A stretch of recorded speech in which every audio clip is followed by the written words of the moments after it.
दोस्तों, अमेरिका एक वो देश है जिस पर कभी भरोसा नहीं किया जा सकता। अमेरिका का दोहरा चरित्र उसके दो चेहरे बताता है। एक तरफ तो अमेरिका बोलता है कि वो भारत को अपना रणनीतिक साझेदार मानता है और कहता भी है कि रशिया की जगह वो लेगा। वो हर एक चीज़ करेगा जो रशिया भारत के लिए करता है, लेकिन चोर चोरी से जाए, लेकिन सीना जोरी से ना जाए। अमेरिका ने अपने दोहरा चेहरा दिखाते हुए एक बार फिर से भारत को ब्लैकमेल करना चालू कर दिया है, और ये ब्लैकमेल हाल में ही साइन हुए एक डील पर हो रहा है। इस खबर को आगे जानेंगे। और दूसरी खबर ये भी है कि भारत का ही एक दोस्त अर्मेनिया के साथ खड़ा हो चुका है। पहले सिर्फ भारत ही अर्मेनिया के साथ खड़ा था और उसे हथियार उपलब्ध करा रहा था, लेकिन जियोपॉलिटिक्स में क्या चेंज हो गया कि अर्मेनिया की मदद करने के लिए भारत का एक और दोस्त भी अर्मेनिया के साथ खड़ा हो गया है और उसे एडवांस हथियार दे रहा है। इससे अर्मेनिया की ताकत अचानक से काफ़ी बढ़ गई है। आइए जानते हैं दोनों खबरों को। वीडियो को अंत तक जरूर देखिएगा। जैसा कि आप लोगों को बताता चलूं कि भारत ने अमेरिका से 30 की संख्या में MQ-9 प्रेडेटर ड्रोन की डील साइन की थी। वैसे भी ये ड्रोन 4-5 साल लेट हो चुके हैं हमें मिलने में, क्योंकि अमेरिका ने इसकी कीमत इतनी ज़्यादा रखी थी कि इसे नेगोशिएट करने में टाइम जा रहा था। करीब इसकी कीमत आपको बताता चलूँ 830 करोड़ रुपए पर ड्रोन की है, और इसकी टेक्नोलॉजी भी नहीं दे रहा था। पर भारत ने अपने नेगोशिएशन स्किल्स को दिखाते हुए इस डील को क्रैक किया।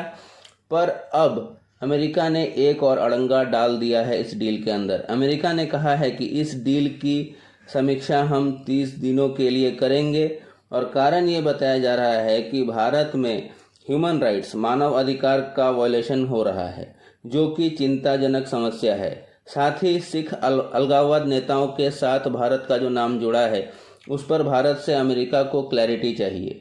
इसका मतलब यही हुआ कि जो खालिस्तान आतंकवादी जो कनाडा और अमेरिका में रहकर भारत के खिलाफ साजिश करते हैं, उनको लेकर भारत से क्लैरिटी चाहिए जब तक अमेरिका भारत को MQ-9 ड्रोन देगा। ये बात अमेरिका को नहीं भूलनी चाहिए कि आतंकवाद किसी का सगा नहीं होता है। अमेरिका खालिस्तानियों को टेररिस्ट नहीं मानता, अलगाववादी नेता मानता है, जबकि ये आतंकवादी खुले होकर ऑन कैमरा भारत पर हमले करने की धमकी देते रहते हैं। इन सब कारणों से अमेरिका ने ये डील 30 दिनों के लिए रोक दिया है। MQ-9 ड्रोन भारत की सख्त ज़रूरत बन चुकी है, क्योंकि भारत इसको लीज पर लेकर पहले भी ट्राई कर चुका है और इसकी क्वालिटी और टेक्नोलॉजी बहुत हाई एंड की है, और भारत जानता है और इससे प्रूव हो चुका है कि ये बहुत अच्छा ड्रोन है।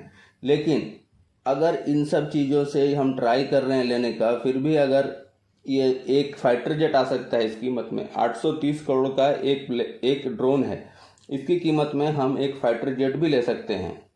पर इसकी टेक्नोलॉजी इतनी हाई है और इसका क्वालिटी इतना हाई है कि हम इसमें कुछ बोल नहीं सकते हैं प्राइस के।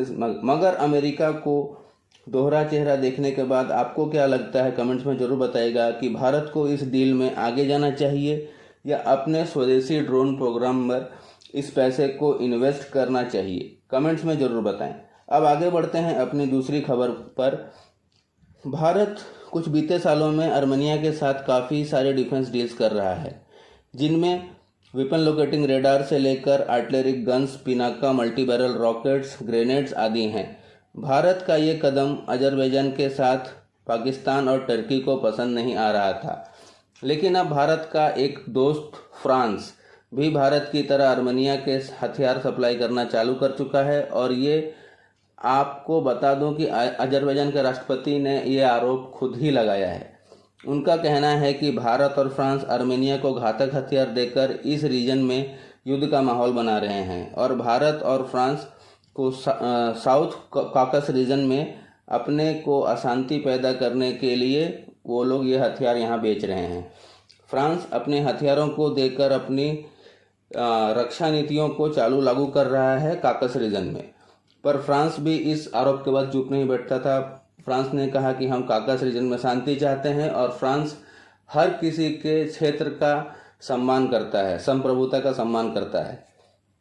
अर्मेनिया और अजरबैजान ने अब तक 2 युद्ध इन 3 दशकों में लड़ चुका है। भारत और फ्रांस खुलकर आर्मेनिया को सपोर्ट करते हैं। भारत से अब आर्मेनिया ने एक और घातक हथियार लेने का फैसला कर लिया है, जिसकी डील भी साइन हो गई है, और वो है टैंक।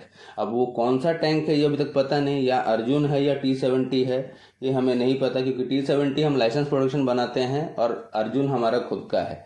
लेकिन एक डील साइन वापस से हो चुकी है टैंक्स को लेकर, जो कि आर्मेनिया को हम देंगे और आर्मेनिया हमसे ले रहा है। वहाँ फ्रांस भी अपने एडवांस और घातक हथियार आर्मेनिया को दे रहा है। इसके बाद तो साफ हो जाता है कि अजरबैजान को आर्मेनिया के साथ अब युद्ध लड़ना इतना आसान नहीं होगा, क्योंकि आर्मेनिया के पास एडवांस और घातक हथियार खुद से होकर लैस कर रहा है। वो खुद को अपना इतना डेवलप कर रहा है, एडवांस कर रहा है हथियार लेकर, कि अब अजरबैजान को आर्मेनिया से लड़ना इतना आसान तो बिल्कुल नहीं रहेगा। आपको क्या लगता है कि भारत को आर्मेनिया को और भी घातक हथियार देने चाहिए, या फिर अपने हथियारों को लिमिट में देना चाहिए उसको? क्योंकि इससे जियोपॉलिटिकल थिंग्स भी बढ़ती हैं कि हम कहीं पे लड़ाई बढ़ा रहे हैं। अगर हम ना दें तो भी तकलीफ है और दें तो भी तकलीफ है। यही दोहरा चेहरा है वेस्ट का। लेकिन हमें डरने की बात नहीं है, क्योंकि हम खुद के कभी भी हम नॉन अलाइंड पार्टी में ही रहते हैं, और फ्रांस जब हमारे साथ है, और फ्रांस भी हमारा एक बहुत अच्छा दोस्त है, और हम लोग जब साथ में हैं तो यूएस उतना बीच में नहीं आएगा, या दूसरा वेस्ट कंट्रीज उतने बीच में नहीं आएंगे। बाकी जो प्रोपेगेंडा चल रहा है वो तो चलता रहेगा। लेकिन आप लोगों को क्या लगता है कि हम लोगों को आर्मेनिया को एडवांस हथियार और भी ज़्यादा देने चाहिए या लिमिट में वापस देने चाहिए? अपने राय जरूर कमेंट्स में बताइएगा। Thank you for watching my video. जय हिंद।